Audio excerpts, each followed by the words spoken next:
Enne kengin can çıgar. Atandın görüdüğüne organ çangı karasa.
Урматтуу бүгүнкү биринчи конгресстин катышуучулары, маалымат үчүн айта кетейин, бул жерде негизинен кыргыз деп күйгөн, кыргызды сүйгөн, кыргыздын тарыхына кызыккан, кыргыздын тарыхы келечекте дагы ушул 7000 жылдык тарыхты кандай кылып элге таратабыз деген адамдар келип отурат. Алардын арасында кыргыз эл депутаттары да отурат, экс депутаттар дагы, мурдагы министрлер, спикерлер отурат. Ошондой эле өкмөт мүчөлөрү Кытай Республикасынан келип Кыргызстанда эмгектенип жүргөн биздин бир туугандарыбыз дагы отурат. Башканы коюп Манасты айт деп айтылгандай, ишибизди Манас айтуу менен баштасак, анда биздин манасчыларыбыз Замир Баялиев менен Дөөлөт Сыдыковду бул жака чакырсак.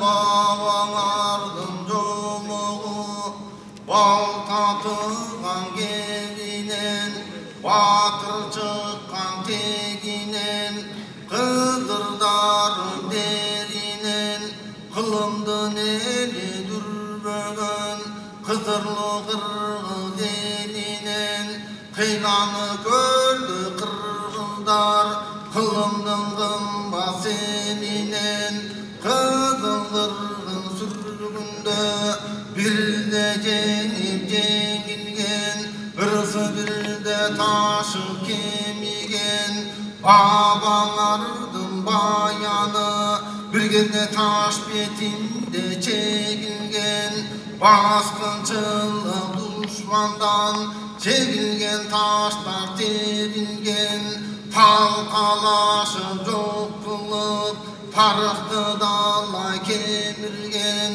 жок болбой келген кыргызга купуя сырлар берилген, тарыхын айттың ыр менен буйрук болуп дегирден, ошол күндөн ушул күн жөтөн кетпес бечени, сөзгө адис чечени, бул дүйнөдөн көз жумдуң адамзаттын нечени, төккөн кундай күн өтүп так болбодуң эсеби, тоолор салган айланып соо болбоду жер бети, ааламды багыткан ай көнүм аннан келбети, баяндабастан түгөнгүз улуу сөздүн бермети, кайыптын иши баяндап айтып олтурсам акылдын эле жетпейт ачелемиң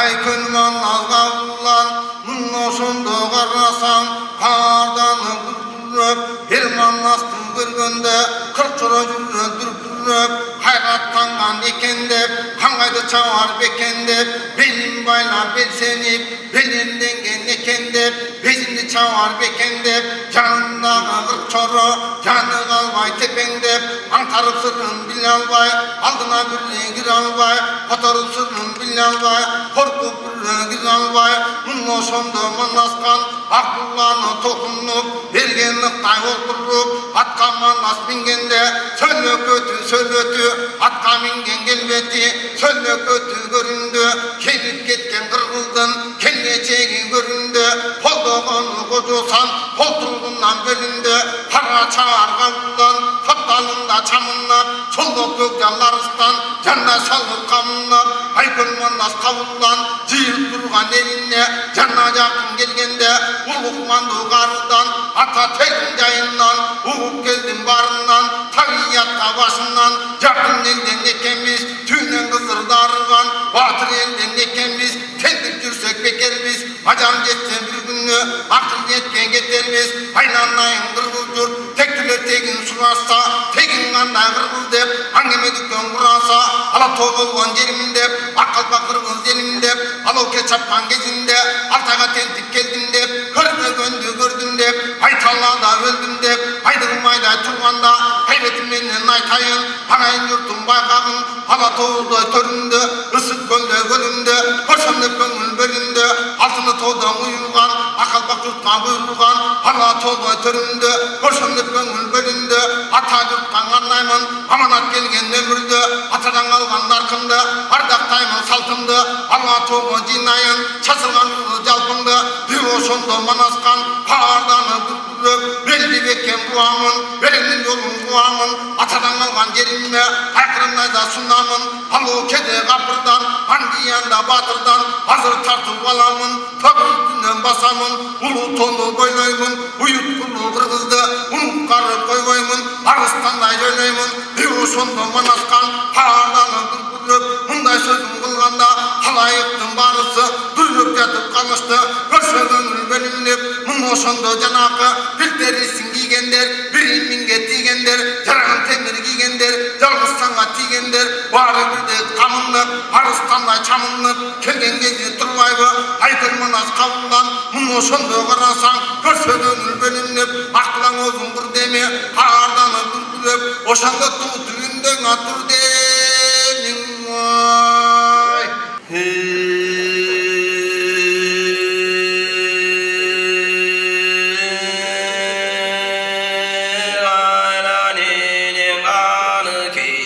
geçen aşağında maşağın dütüminin dolgun düğür ulta üllük bay atan unu jasağın eneken görügündü erimanlar ölgende bildim çinin yügüne bik gitip kavuştan aman akıllı tanrıstan Allah gelgen çoğdürübü çığırın immerip eneken çında gözgödü verip burramasın immerip bulduk gözgödü verip elmanmaz oldu dem jakşılık oldu dem hakka varın al dene hakka gülüs al dene hadi ellengin çan göründü gözüne çan içinden bölünüp hallara çığlık görünüp atasının ak tutar al göründü gözüne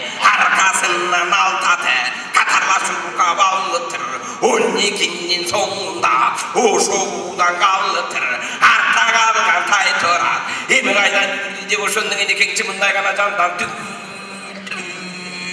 arta kalkan taytırar çapay koy ne buldun çın aydanın üstünde tapay koy ne buldun görgülük tümmeyi sordu görmey koy ne buldun dedi acan yetip bitti vatanın görü vurgancan emin ölmey koy ne buldun devoşundun enendin gömülü getip bölünüp enengin gözünün daşı törülüp gömülünde göksegen oşonda gök dalları görünüp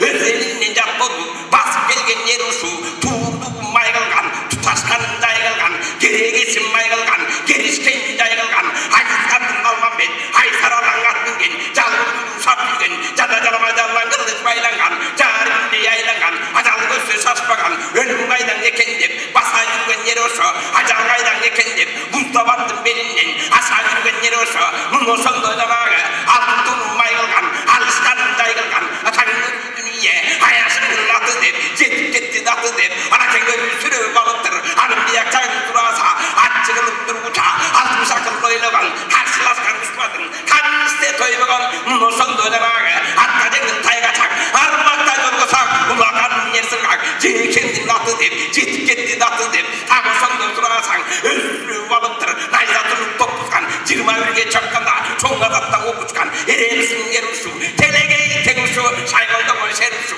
hanım biyak çayın durasa ekene taytan gevi var ekimillik jeri var bilgen adam gep aytan kayıp tugan gep aytan bilbegендеринен aytan akbal taydın dep udayın sүйген kulu dep жүрген жери чуулу dep tağı sonda karasan akbal taydın öçümak 13 yaşka barganda kegal taydın boyunda çambırdaştın oyunda oğdun yıldız boz bolgon muno sondun marazga o düğünölük doz bolgon 13 yaşta yosundan tağı sonda karasa atağı görü dünyye erem bolgon yeruşu telegeydi teguşu ustun bolson marazsa ulap çıkan yerele angemesin dükenin kurak çıkan yerele tağı sonda karasa kendin atı dep jetip gitti datı dep özürü balıktır hanım yakçayın turasa arıkkanın ayıvay hada sürü balıktır onu yakın yeri bakay koşo sürü balıktır katakanın yeri boşoy oşo sürü balıktır kırk çörünün barısı kargılmazdan babısı tağı sonda janağı jetip gitti datı dep atacığı kendin atı dep tegecekte balıktır teksiz sürü balıktır anmarka canın karasa atağı dünyye ayın menen gününden bir özünden bütkendey altın menen gümüştün çiri özünden bütkendey asma menen jeringdin tiri özünden bütkendey hanır aygan kapçıgay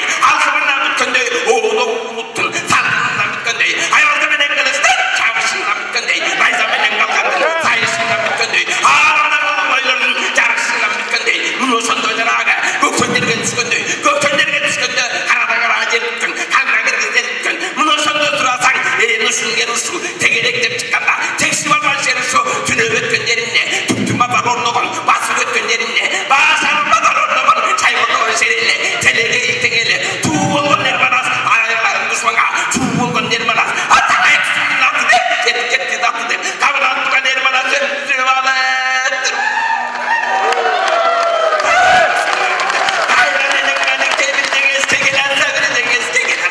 bir de tilge gelen de gayran eden kaniki bir de tilge gelen vaydu da koynum tartam jetpe koynuma talaga beni taşta vay ay koynum tartagana geçe koynum koynum koynum öppisem netpe koynuma görnemedi gıyla vay gökçalım tartagana geçe koynum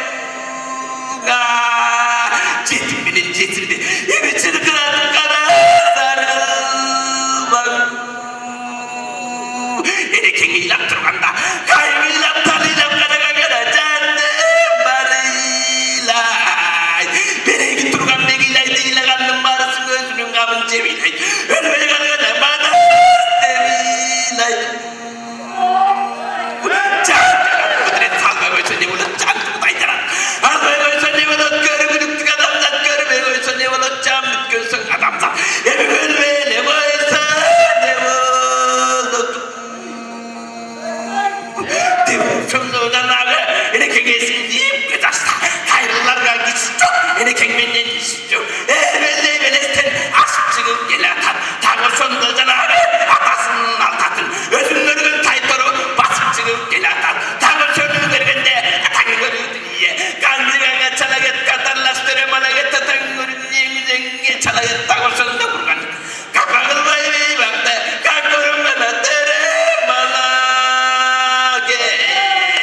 Erekeng bozdum menen gelgen yoga tan görünüye bunu sonunda verek bozdum turgan erekdi. Kabılaga da manas görüntü. Erbelde bilestin asıp gelatan atasının aklı var özün görgün taytoran. Araba süre vartına bas vele çıkıp gelatan. Örgünler össün. Kırgızdın güt ömürün kaptagan söz Kırgızdan bölök eч kim tappagan söz. Irçuulu ıramandın başlagan söz. Irıska şerik kılıp saktagан söz. Karbozdun geldiği kılımga kıttay koyup başlagan söz. Жабыйдын тыныбеги кыр жылтынбай, жалпыга жакуттай сээп таштаган сөз.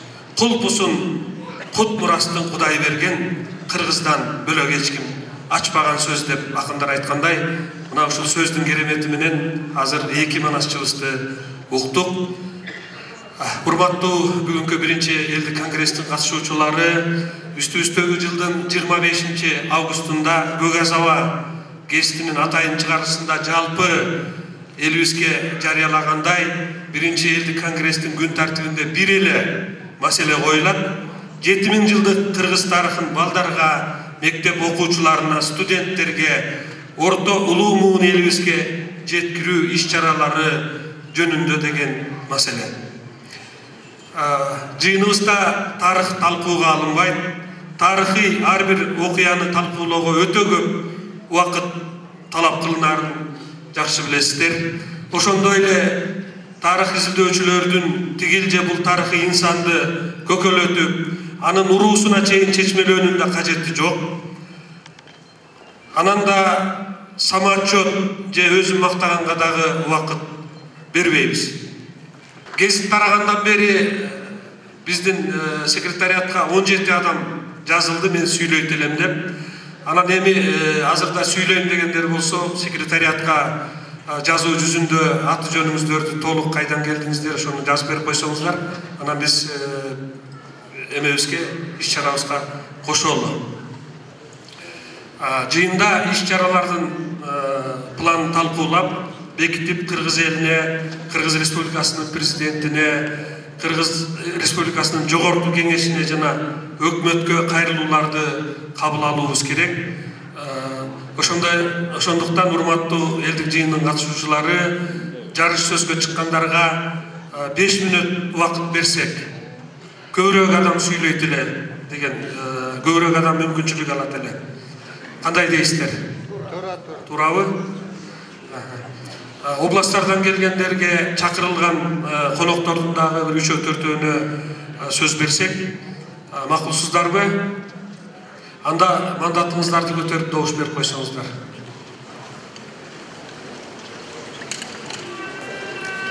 Рахмат.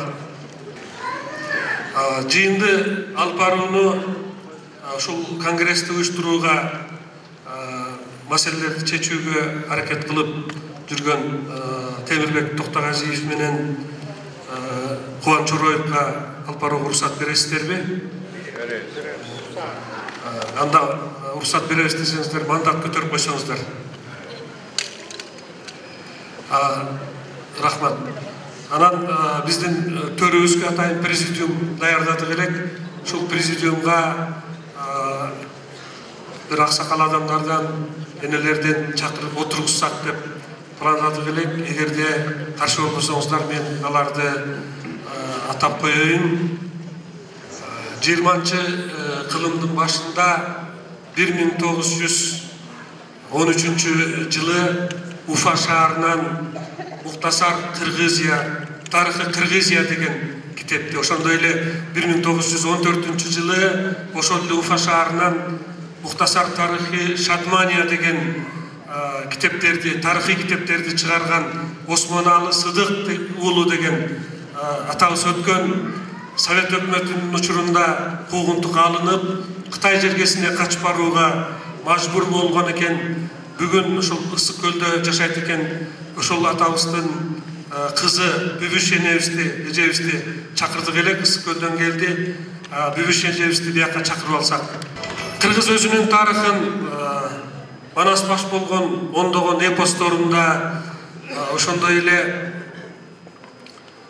Шырдак алагийиздерге оюм түрүндө калтырган, ошондой эле комуз күүлөрүндө, ооз комузда калтырган, мына ушул күүлөрдү чечмелеп, күүнүн сыры деп 2 томдон китеп чыгарган Асан Кайбылдаев деген агабыз бар эле, тилекке каршы киши өтүп кетти. Бирок ошол Асан агабызга шык берип, тирек берип, жеңилин колдон алып, бүгүн дагы ошо Асан аганын китебин элге жайылтып жүргөн өмүрлүк жубайы Тоотой эжекебизди чакырдык элек. Байтык айылынан Чүйдөн Тоотой эже бияка келип берсеңиз. Дейиштин ачкычы эненин таманында дейт. Биз бекеринен эне тил деп тилибизди эне менен, эненин аты менен байланыштырбайбыз. Ар бирибизди тарбиялап, турмушка болгон көз карашыбызды калыптандырган биринчи кезекте эне болот экен. Ата бабадан, умай энелерден калган каада салтты, үрп адаттарыбызды, салт санааларыбызды, ырым тыйымдарыбызды кийинки муундарга жеткизсек деп аракет кылып, кыргыз жолундагы энелер мектеби деп мектеп ачкан эжебиз бар. Ардактуу эже, бияка келсеңиз. Өмүрүнүн кырчын кезин түштүк жергесиндеги совет чарбасын өркүндөтүүгө жумшап, Карыганда Ордо калабыз Бишкекке келип, Бишкекте турган. Бирок Санжыра дегенде, кыргыздын тарыхы дегенде ошол ичкен ашын жерге коюп, жашы 90-га келсе дагы эл ичинде жаштардын арасында кыргыздын Санжырасын жайылтып жүргөн Сыргак Соронкулов агабызды бияка чакырсак. Алыскы Баткен жергесинен бизге газета чыккандан кийин телефон чалып, ушул ишиңер туура экен, ушул ишти колдойбуз деп өзү дагы атайын учуп келип Баткенден, теледен сүйлөп, бүгүн Гыламидин Абдрахманов деген жазуучу агабыз бар, Кыпчактар деген китепти жазган, Мурат Ажынын Полынь, Половецкое поле, Кыпчак деген китептерин кыргыз тилинде сүйлөткөн Гыламидин акебизди бул жака чакыралы деди элек. Бирок Гыламидин аке айтат, Кыргызстандагы кыпчактардын президенти бар, Айкынов Хайт Исраилович деген аксакалыбыз бар, ошол киши өтсө дейт. Анда Хайт аке бияка чыксаңыз, байыркы тарыхты изилтеп,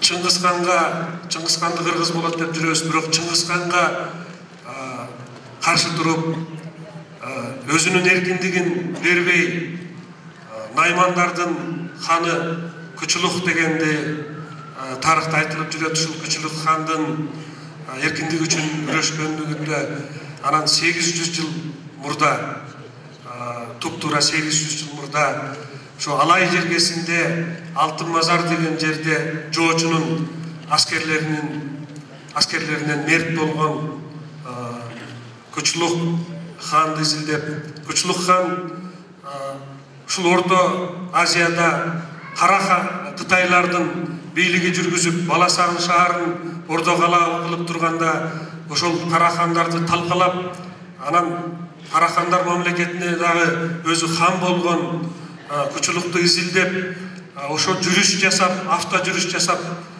эметкен Муса Сапаев деген алайлык аксакалыбыз бар. Ушул аксакалды дагы бул жака чакырсак. Кыргыз баласы Теңир тоонун жүрөгү таттууну билбеген адам жок болсо керек. Ал киши жок болсо да бүгүн арабызда ошол таттуу эжекебиздин сиңдиси Жыпара Турсунбаева деген кызыбыз бар. Тиягы Тибеттин Кайласына, биягы Перунун Мача Пикчусуна чейин барып кыргыздын изин изиктеп, кыргыз бар экен бул жерде, могу жерде кыргыздар жашайт экен деп жүрөт. Ушул кызыбызды ушул жака чакырып алсак. Мына биздин аксакалдарыбыз, энелерибиз, карындаштарыбыз ордун алды. Анан биз кызмат кылганга мына Кубан Чорой экөөбүз бул жердебиз. Анан секретариат сонун бүбү Кадырова Акын эжекебиз баш болгон. Биздин кыздар сунуштарыңыздар болсо, ушул кыздарга кайрылсаңыздар. Анан бир мезгилде кыздар бул жерде кайрылуулар менен биздин конгресстин чечимин таратып берет. Ошону менен да таанышып, сунуштарыңыздарды бул жака берсеңиздер болот. Урматтуу агайын туугандар, могуреки сиздерге берилген мандаттын аркасына Айкөл Манас атабыздын антын жарыялады белек. Ушуга көңүл бурсаңыздар, ошол антты окуп, şu Kırgız üçün bardığımız şu Manas Atanın antın kabul alabız desеңиздер, şu mandatты көтөрүп койсоңуздар. Bir doğuştan rahmat. Бүгүнкү сиздер алган Kırgız эл санжырасы, Kırgız зар заман китебинин автору Төлөк Төрехан Аксакал 86 жаш курагында быйыл 20-июнда дүнүйө салды. 2016 жылы Kırgızстанга келген ал киши. Кыргызстанга келип, Кыргызстандын 7 дубанын бүт кыдырып, шунчалык ыраазы болуп, кетеринде телеэкран аркылуу Кыргыз элине бата берди эле. Ошол Аксакалдын батасына көңүл экрандан угуп койсок. Кыргыз журтчулугуна бир өзүңүздүн жакшы батаңызды берип коюңуз. Bütün Kırgız jurtçuluğumda Xuda özü koldaсын, Kızır öldü özü joldaсын, işi tetiri bolbosun, işin Xuday oңdоsun, ilim versin, baş versin, uzun ömür jaş versin, dasturkanı avat bolsun, teni salamat bolsun, aşına bereket versin, başına dövlet versin, Xuda vergen dövleti kuvalasa getpesin, has sanagan düşmanı maksatına jetpesin, Tengir vergen dövleti tebeylese getpesin, kara sanap az kılsa kastık bütün Kırgızga ötmesin. Kırgızlar bari bayaşat yaşap, padişası oңolup, eli bay bolup, emin elkin bolup, yırgalçılık kumenen ötüşke Allah Teala müyesser kılsa degen ümidim var. Xudayımmış tilegimdi icabat kıl, kebimdi taştavatpa, bağda ölesiyme uçup başkar, başыңардан ketmesin. Kara sanagan Kırgızga hargiz maksatına jetpesin. Alavatыңар zor bolsun, айтышқан бенде қор болсын, халқым тегіз бай болсын, айға қолы жетіп, башқа дөлеттермен оқшаш жырғап кетішке Құдай Таала бір müyessera салып, падишабыздың пейіліне салып, падиша алым болса, хамалы болбоса, бай болса, хажыры болбоса, падиша болса халқына күйбесе деген, бүгін үші біздің Жұңғы Қытай мамлекетінің падишасы халқына шынде күйініп атады. Біздің Қырғыз мамлекетіміздің падишасында Құдайым инсабын беріп, ошондой bir padişah çıkıp, el jurtuna kuyunup, el jurtu padişanın jakşı çıkkanına sүйүнүp, bala çakası menen bari jogu bir jakşı iштеп ötüşki. Allah tilegimdi ijabat kılsaң, айтқан кебимди жерде таштабасаң, жаман ишти Кыргызга баштабасаң, жакшы иштерди Кыргыздан айырбасаң, Кыргыздын шагын кайырбасаң, uzun ömür keng dövlet berip Kırgızым jakşı yaşap ötüp ketişke bir müyesser kılsın. Ошол Төлөк Аксакалдын батасынан кийин биз ушул Аксакалдын Кыргыз эл санжырасындагы илимий далилдер менен төп келгендиги тууралуу биздин мурдагы мамлекеттик катчы, биринчи даражадагы мамлекеттик кеңешчи, коомдук ишмер Дастан Исламович агай менен 4 саат бою телеэкран аркылуу талкууладык элек, бирок ошондо 4 сааттын ичинде араң эле 68-бетке жеткенбиз.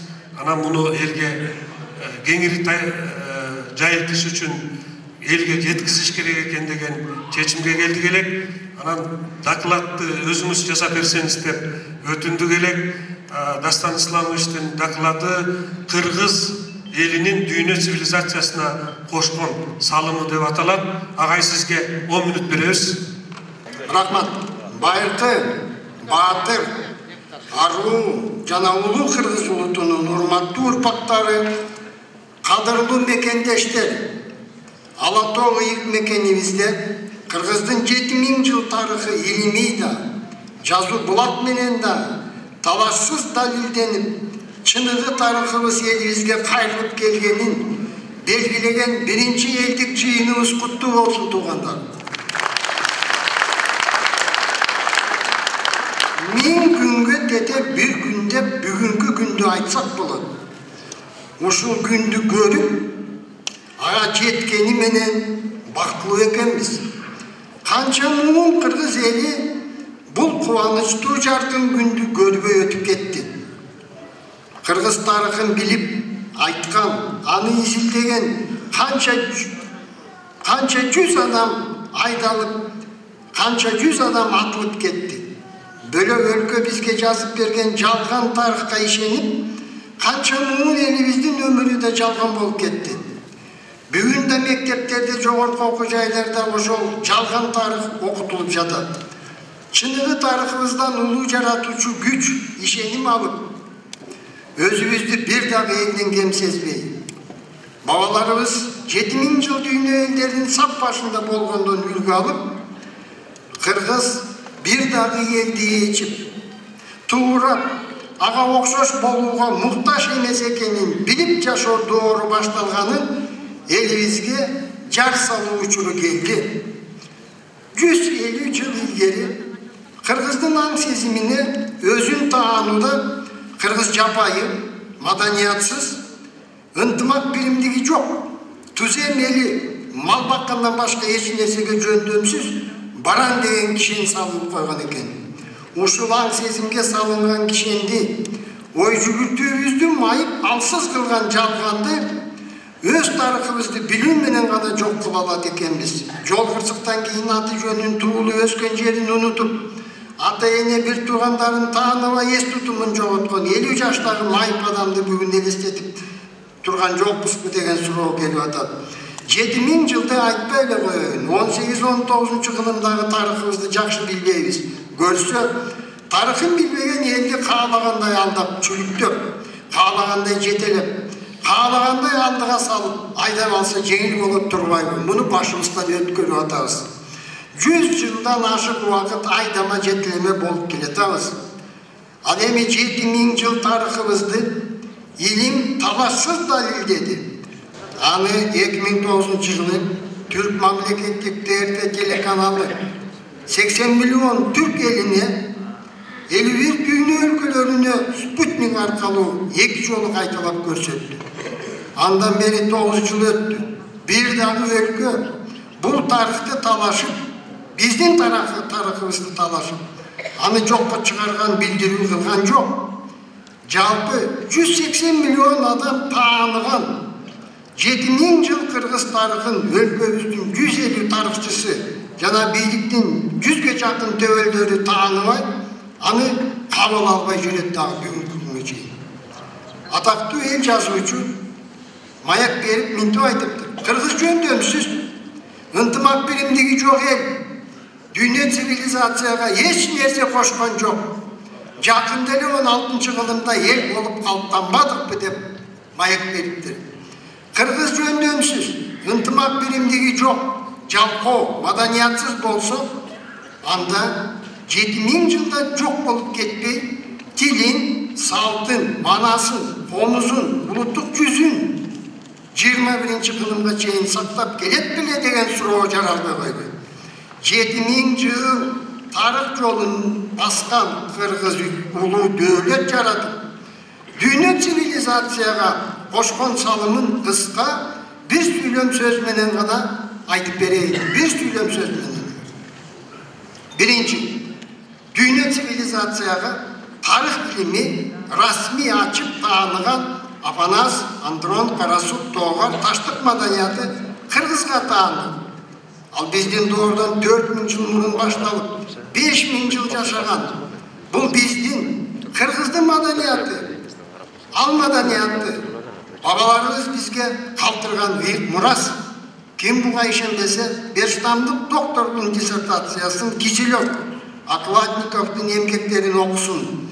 Лингвистика, палеоастрономия, палеогенетика илимдеринин жаңы ачылыштары менен таанышып чыксын.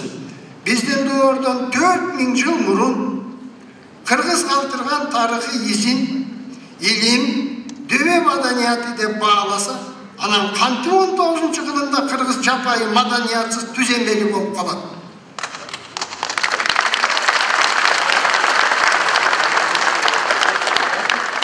Ушундай жалган тарыхыбызды балдарга бүгүн да окутуп жүргөн 400-500 тарыхчы сөрөйлөргө кыргыз эли дагы канча жыл алданып, дагы канча жыл ишенип жүрө берет өз тарыхын тааныбай. Ошон үчүн чогулуп отурабыз бүгүн. Ошого чекит коюш керек. Ekінші, Kırgız zaman kitabinde babalarımız жылқы, tüö, koy janavarların kolga үйretkeni жөнүндө толук маалымат берилет.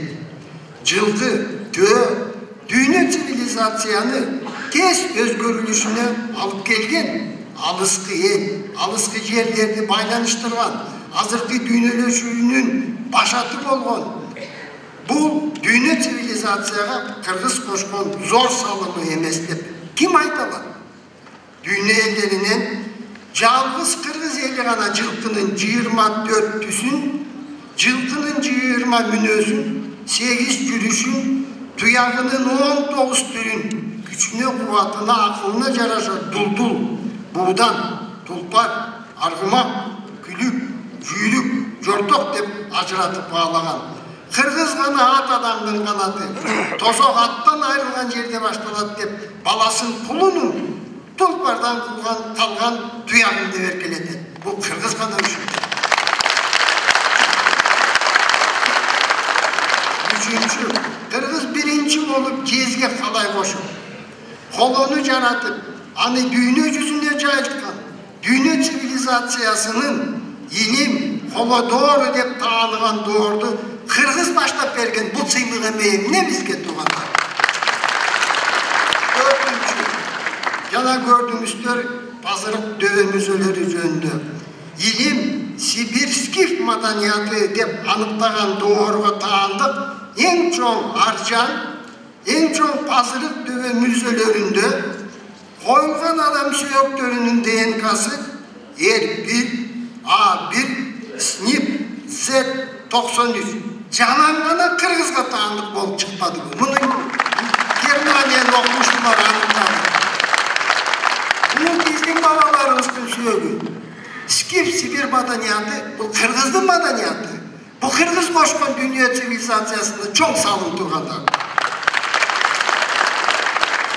Beşinci, Kırgız'ın tüpkü mekeni Hakaz yerinde, Aksu Daryanın boyunda, Karatu askalarında yıldızlardan sürötü 30.000 yıl ilgeri çevrilgenin ilim anıkladı. İlimi emgekler çıktı. Doktorluk disertasiyaları çaktaldı.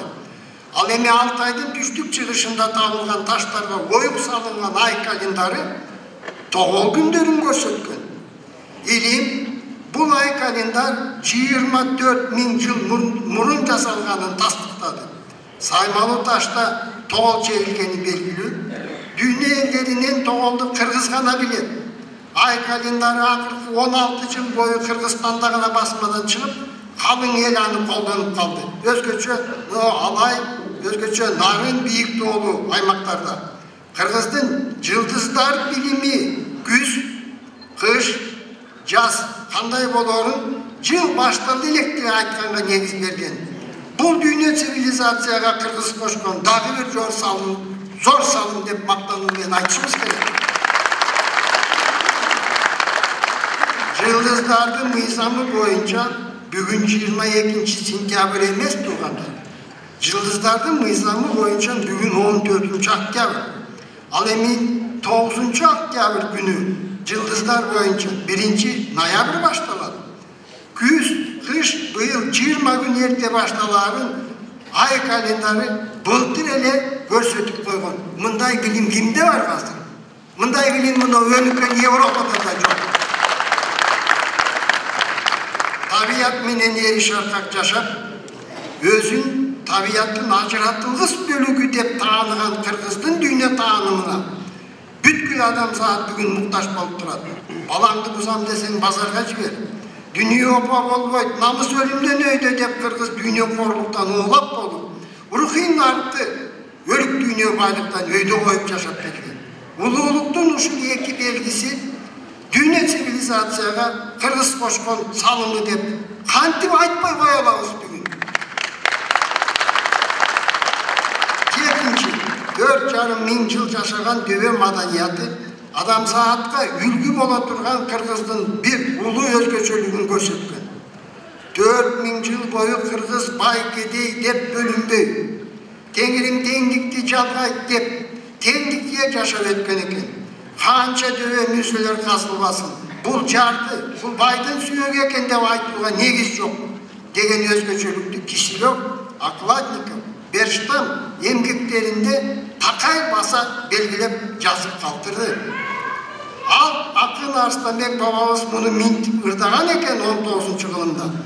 Қайран өткен илгерки жарды байы белгісіз, құнантайы мингісіз, құлы биік белгісіздер. Байырқының мингені қылтылдаған ат болған, қырғызға кимчақ болған, батырлары көп болған, байырқыға сөз болған, қырандары көп болған, қылы марта сөз болған. Моңшындай қырғызды жапайы маданиятсыздер дағайып тұрғыз. Тең болса көпшіліктің су өтіп кетеді деп, қырғыз 4000 жыл әділет теңдікте жашап өткен екен. Әділетке жетпей жатамыз қой қазір 25 жылдар. Сулы өтіп, бейін оңыл бойын, ішін оңыл бойын, адамдың көңілін қалтырба, адал арам арман уал суап дегенде, орыс, англис, неміс тіліне қотыр албайсың. Себебі, ал елдерде мұндай түшініктер жоқ. 8-ші, аял еркек менен тең құқықты деген гендер саясатын батыш жүргізіп жатады. Жақшы білеміз. Бұл мәселеге біздің бабаларымыздың көз қарашы қандай болды еле? Аял көл, еркек сел. Еркектің білегі аялдың тілегі күшті. Аял үйдің құты шамчырағы тілегі дейді қырғызда. Атасы жаман оңолот, енесі жаман оңолбай. Атадан бір күлік, енеден 1000 күлік. Атасы жоқ жарым жетім, енесі жоқ толық жетім деп қырғыз түйшігі ұлы болған үшін аялды ұлы деп таныған. Еркектен өйде қойған.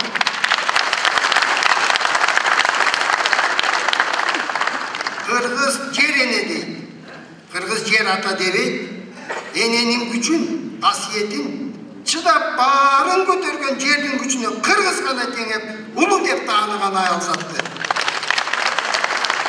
Қырғыз ене тіл дейді. Қырғыз ата тіл деген қырғызда сөз жоқ. Арада мағаламды, ене арқылы таныйды. Ошол үшін ене тіл дейді. Баланың тізесі орыса ененің жүрегі орыйды дейді қырғызда. Ұлы батаның бірі көшеген көгерсін, ошоқтың оты өспесін дейді қырғыз. Жөнөкөй тілменен айтқанда ажал келіп, атасын алайын же, енесін алайын десе, қырғыз ойланбай тұрып, атасын ал дейді. Себебі енесін алса, ошоқтың оты өшеді. Бұл қандай ұлылық? Маға жар боласың деп, қырғыз ашық болған қызға жарымын, теңім бол деп айтқан. Бұл ұлылық дүние цивилизацияға қырғыз қошқан салым емес пе? Бұл арулыққа дүние елдері бүгінде жете албай жатпайды, көріп атпайды көргенде жайылып. Сауд Арабия шайлау құқығын аялға 10 жыл мұрын берді. 10 жыл мұрын еле берді. Италия парламенті Библияда аял еркектің қабырғасынан жаралса дағы, аялдың құқығы еркек менен тең деген мыйзамды қабыл алғанына 14 жыл болды. 9-ші. Зоолар урап, сай болды, манаста айтылғандай, сайлар жылып тоо болды, қанша дария чөл болды, атығалы өзі жоқ, нешен елде жоқ болды деп, манаста айтылғандай, 7000 жыл мезгіл қырғызды жұтып жоқ қыла албады туғандар. Өксіп кемесе да қырғыз 21-ші ғылымдың қосын аман есен атта отырады. Сыры емнеде? Қырғыз қайсын артменен жашап келді. Еліне пайдасы жоқ, тирүүнүн өлігі деген сөз бар қырғызда. Тирүү жүріп санды жоқ, өлгөнү менен көрді жоқ. Урық болу ис қалтырған тұқым болуға қалтыр дейді қырғызда. Адилет болуға ел жаруы, ел байлығы адилет таянычы қалыстық келечегі ақиқат дейді. Хан билігінен нар күшті. Бийлик жаратканда андан кейін елде баш кесмей бар, тил кесмей жоқ. Тирүү жүрген адамға мындай қорлық салбасын, ата жұрттан айрылып адам емес.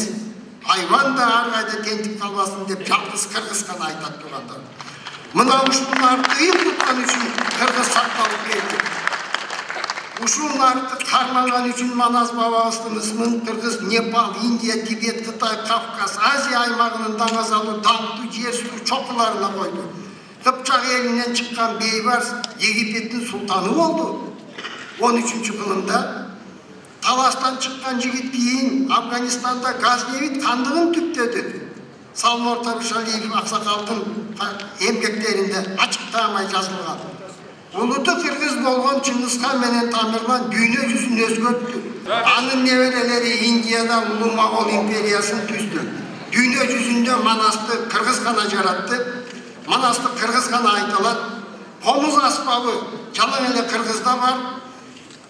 Комуз 3000 жыл мурун чертилгенин Санжыра китебинде Төлөк Аксакалдын жазылып турат. Жылы көрсөтүлгөн. Кайсы окуяда, качан комуз чертилген? 3000 жыл тарихи бар Комуз аспабы. Бул бизге сыймык эмеспи? Мына жер үстүндө мекендештер, жер үстүндө аз эле улут айталат.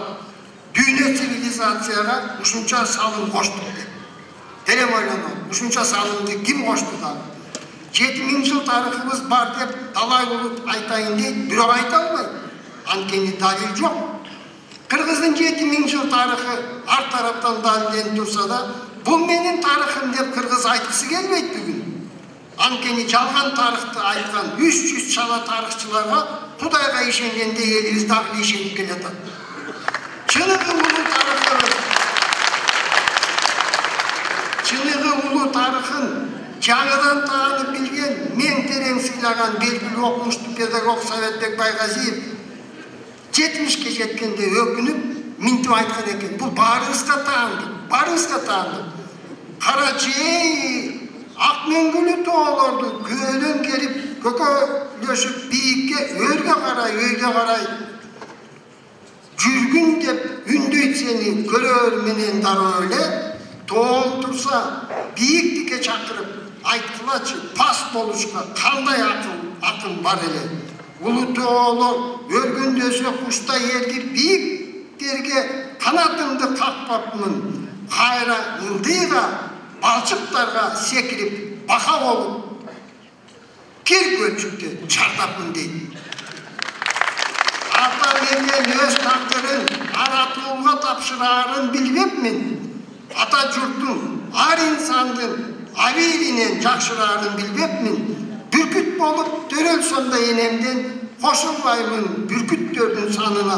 Бүркүт болом айтчы кайсы арыма өмүр бою аңыздарды аңуулап тоюп келдим тышкандардын канына. Турам минтип, кеч киргенде өкүнүп, баскан изим бүт жаратпай өчүрүп, бүт жан дүйнөм ыйлап турат, өкүрүп. Мына ушундай муун болду тургандар тарыхыбызды билбеген үчүн ушул азапка келди. Сөзүм аягында ушул жыйында колдоого алынган улуттук кайра жаралуу көч байсалдуу Акжолтой болсун элибизге. Улуу кыргыз дүйнөсүн жараткан бабаларыбыздын арбагы жолдосун, Манас бабабыздын арбагы жолдосун, ийгилик болсун. Төрөкхан Аксакал алгачында жолукканыбызда өзү тууралуу бир айткан, ошо өзүнүн үйүндө Кызыл суунун Кара Жүл деген айылдын Аңыз деген участкасында бир жупуну үйдө жашайт экен. Ошол кишинин өзү анан бул китепти кантип жазып калганы боюнча айтып берген 1 мүнөттүк клип бар эле, ошону көрүп коелу. Менин өзүм эң башкатамдан айтканда 38 адам Бухара шейит окуган адам. Булар ар бир жаан өзүнүн өткөн убактыларын ар кимиси жазып, улам баладан балага калтырып отуруп келип, атамдын атасы Үркүнбай деген Кашкарда окуган. Кашкардан менин атамды Кашкарда окуган Куран каанадан. Лекин мынау жазылып жаткан китептерде тие аркадан келген Данияр Газы алгач келип, ошо киши алып келип таштап, бул эки уржунда бир кайыш жаңадан да келип, китептерди окуп, акырына жетиш. Жана атамдын жакта балдыркы чоң аталарыбыздын жазып калтырып кеткен замандарында кошуп бөлүнүп жаткан экен.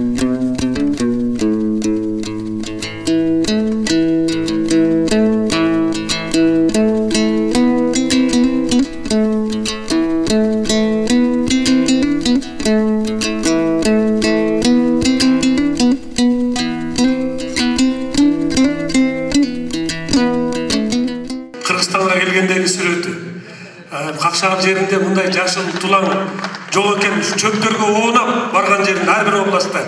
Ушу гүлдөргө, гилемдин үстүндө жашайт экенсиңер. Бейиш турбайбы деп айтты эле ушул Аксакал.